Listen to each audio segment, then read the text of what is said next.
Bienvenida y bienvenido a esta exploración. Hoy abrimos las páginas de un documento que, bueno, puede parecer un poco árido, ¿no?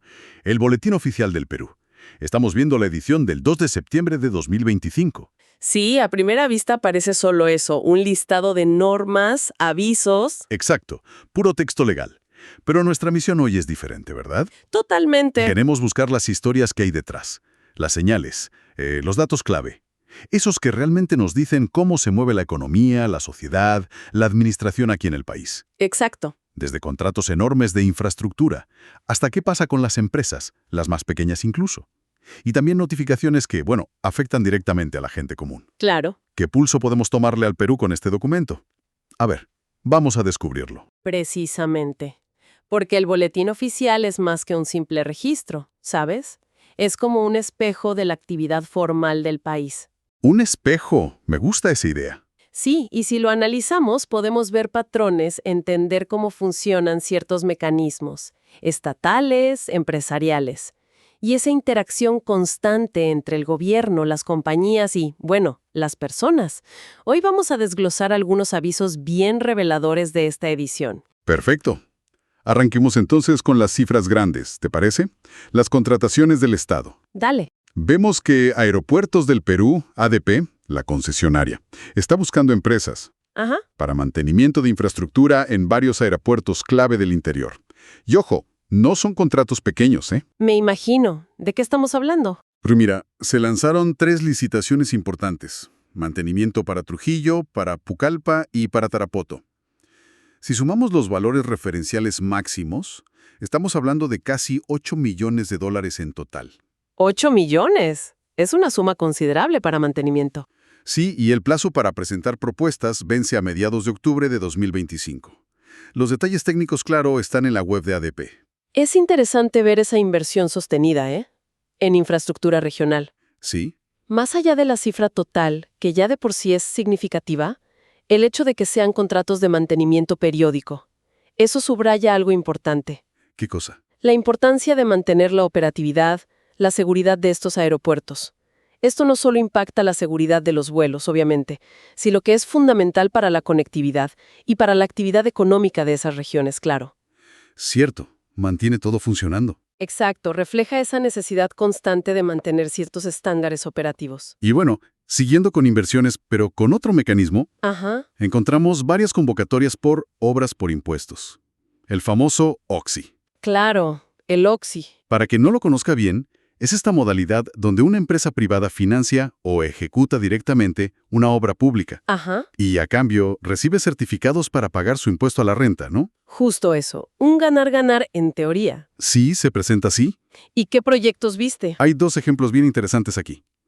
Primero, el gobierno regional La Libertad convoca para mejorar la movilidad urbana en Tayabamba. Eso es en Patás.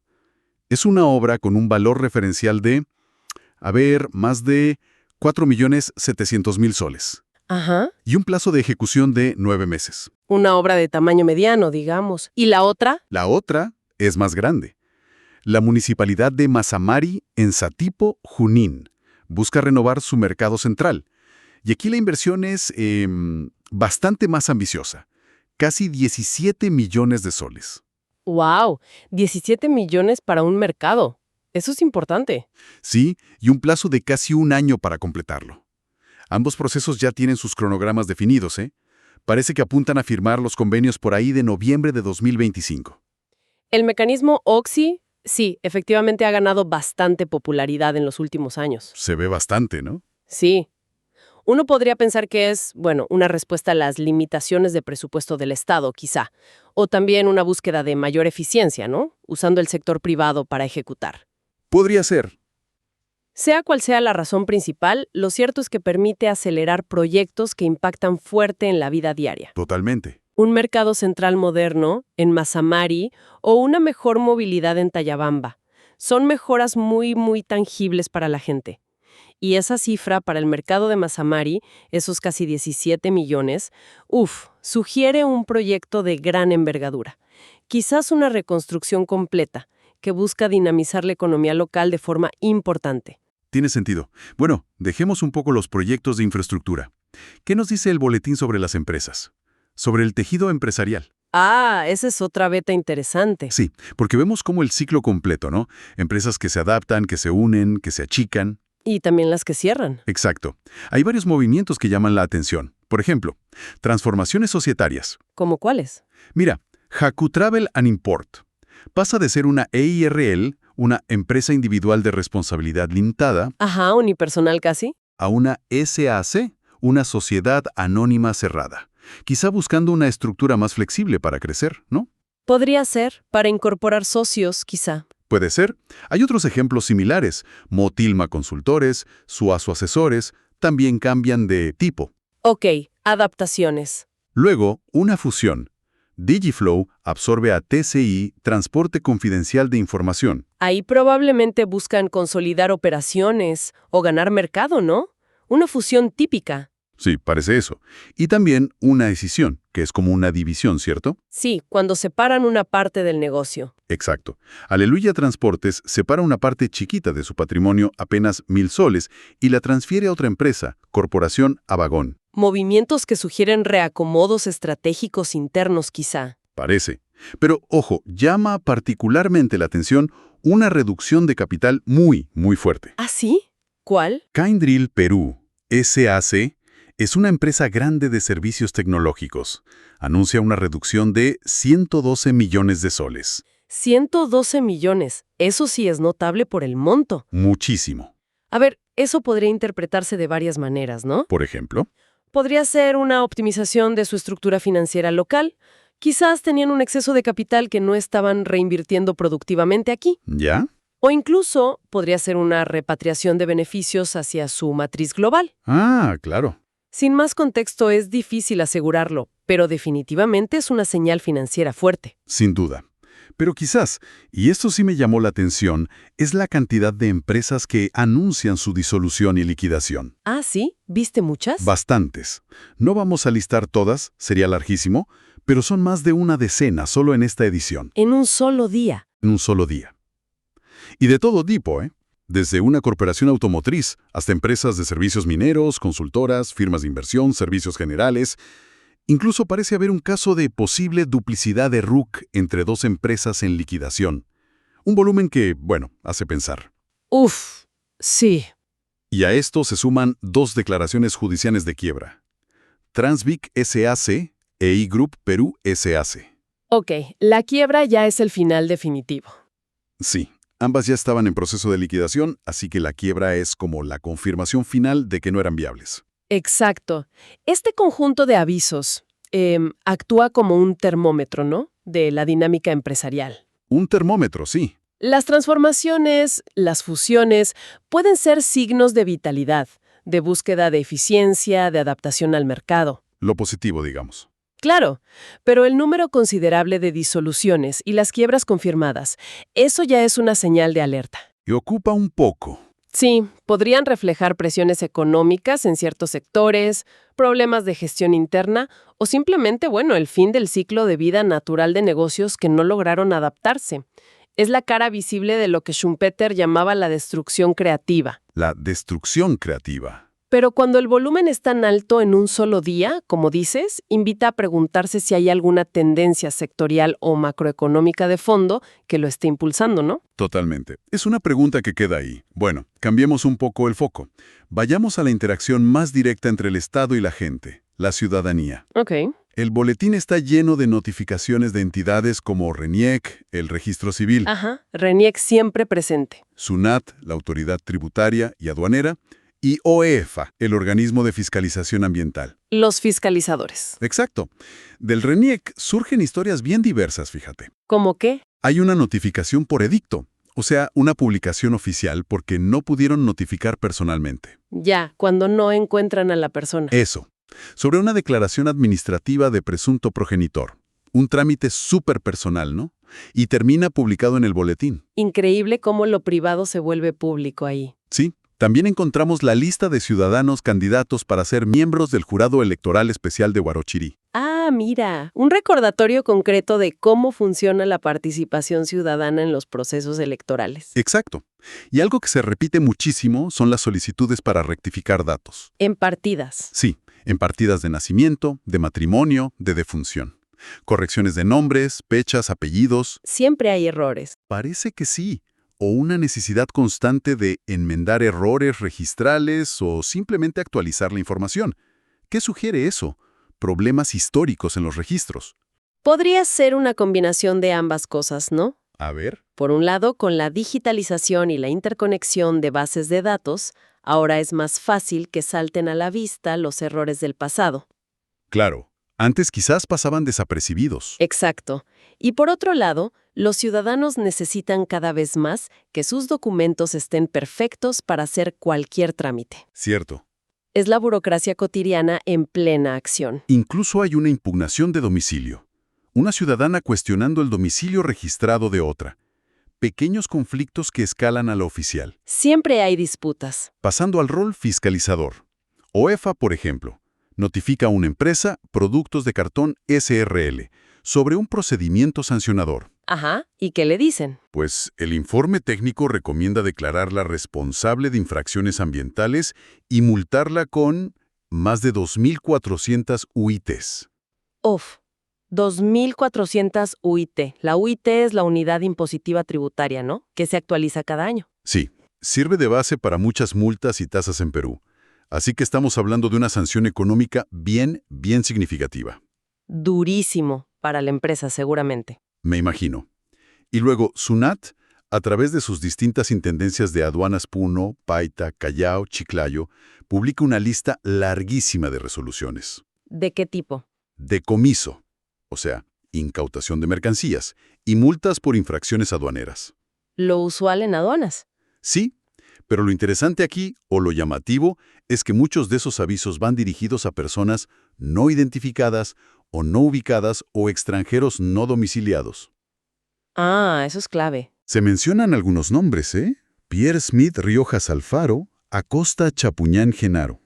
Pero la tónica es la dificultad para encontrar al infractor. Esos avisos de SUNAT y OEFA muestran, claro, la cara coercitiva del Estado, su rol sancionador. Sí, Pero lo que realmente resalta es eso que mencionas, el desafío que suponen esas notificaciones a no ubicados o no identificados en aduanas.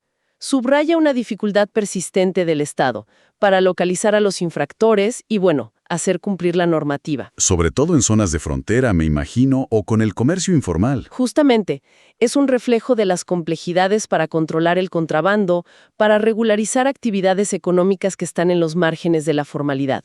Y claro, plantea preguntas sobre la efectividad real de algunas de estas sanciones si ni siquiera puedes notificar al responsable, ¿no? Totalmente. Queda como en el aire. Bueno, y el último gran tema que emerge con fuerza en esta edición es la propiedad. Ah, la propiedad, siempre central. Siempre. ¿Quién la posee? ¿Quién la disputa? ¿Quién la pierde? El boletín está repleto de avisos sobre terrenos, inmuebles, remates, procesos legales relacionados. ¿Qué remates llamaron tu atención? Hay algunos bien llamativos. Por ejemplo, el del Fundo Don Jorge. Suena importante. Sí, pertenece a Agrícola La Venta S.A., que es una empresa en liquidación. Son varios predios rústicos en Guarbey. Y el valor comercial total supera los 6 millones de dólares. 6 millones. Pero el precio base en la primera convocatoria es de poco más de 3 millones. La mitad, prácticamente. ¿Eso indica urgencia o dificultad para venderlo? Exacto. Y además pesan hipotecas grandes sobre esos terrenos, de Rabobank y del BBVA. PIN, ¿no? Sí, eso parece. También hay otros 2 remates ordenados en procesos de arbitraje. ¿Arbitraje? Sí, gestionados a través de un patrimonio en fideicomiso RTC. Un fideicomiso, bueno, es básicamente una estructura legal para administrar bienes o asegurar obligaciones. Ya, un vehículo legal. Eso. Y estos remates son de inmuebles más pequeños en Lima. Uno en San Martín de Porres, otro en Santa Rosa. Tasados en $72,000 y $53,000 respectivamente. Ok, más chicos. Sí. Y también tienen hipotecas previas. Probablemente sea la ejecución de garantías de créditos, ¿no? Sí, tiene sentido. Los remates son como la punta del iceberg de situaciones financieras complejas. Claro. El caso del Fundo Don Jorge, por la escala y los bancos involucrados, sugiere el colapso de una inversión agrícola significativa, como decías. Y los remates del fideicomiso RTC, que vienen de arbitraje, apuntan a mecanismos quizás más estructurados de recuperación de deudas, tal vez ligados a carteras de crédito específicas que usan el arbitraje como una vía más rápida de ejecución que la judicial. Interesante esa distinción. Pero no todo es pérdida de propiedad, ¿eh?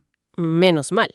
Hay una cantidad enorme de solicitudes notariales para formalizar la propiedad. Ah, la formalización. Decenas y decenas de avisos de prescripción adquisitiva de dominio. Expliquemos eso brevemente. Es cuando alguien ha poseído un inmueble por años, de buena fe, pacíficamente, y busca que un juez o notario lo declare dueño formalmente, porque quizás no tenía los papeles originales en regla. Exacto, regularizar una posesión de hecho. Eso. Y también hay avisos de título supletorio, que es para perfeccionar títulos de propiedad que ya existen pero son incompletos o defectuosos. Ok, mucha gente buscando poner sus papeles en orden. Muchísima. Y un caso que resalta es el de un centro poblado entero, El Olivar, en Santa Rosa de Quibes. Todo un centro poblado. Sí. Buscan declarar la propiedad de un terreno de más de 11,000 metros cuadrados. Se acogen a leyes especiales para regularizar posesiones informales. La abundancia de estos procesos de prescripción y saneamiento es muy, muy reveladora. ¿Qué revela? Sugiere que la informalidad en la tenencia de la tierra sigue siendo un problema estructural enorme en Perú. Tanto en zonas rurales como urbanas, parece. Exactamente, es un desafío constante para la seguridad jurídica, para el desarrollo de un mercado inmobiliario formal, dinámico. El caso del Olivar es un ejemplo de cómo comunidades enteras buscan salir de esa informalidad. Qué importante. Y finalmente, los edictos judiciales. Nos asoman a disputas legales muy concretas. Siempre hay litigios. Nos topamos con un caso de partición de bienes que se inició en 1967. ¿1967? No puede ser. Sí, un litigio familiar en Urubanda que sigue abierto esperando que aparezcan los herederos del demandante original. Más de medio siglo. Increíble. Habla de las complejidades y a veces la lentitud de la justicia, ¿no? Sin duda. También hay varias demandas buscando cambiar o añadir nombres o apellidos. Ah, temas de identidad, ¿sí? Casos como alguien que quiere llamarse Curi Villalba, o añadir Alejandra a su nombre, o cambiar un apellido paterno por otro. Reflejan búsquedas de identidad personal que pasan por el sistema legal. Curioso cómo eso también queda registrado. Y hasta una demanda de filiación en Azángaro, buscando el reconocimiento legal de paternidad. Estos edictos judiciales, desde esa disputa patrimonial casi arqueológica hasta las búsquedas de identidad personal, muestran la enorme diversidad de asuntos que resuelve o intenta resolver el sistema legal. Es verdad. Y la persistencia de casos como el de 1967, como decías, habla de esas complejidades. Mientras que los cambios de nombre o las filiaciones reflejan cómo las normas legales interactúan con aspectos muy íntimos de la vida de las personas. Y todo esto, día a día, queda registrado en el Boletín Oficial. Entonces, al cerrar esta edición del Boletín Oficial del 2 de septiembre de 2025, hemos visto un panorama increíblemente variado, ¿no? Totalmente.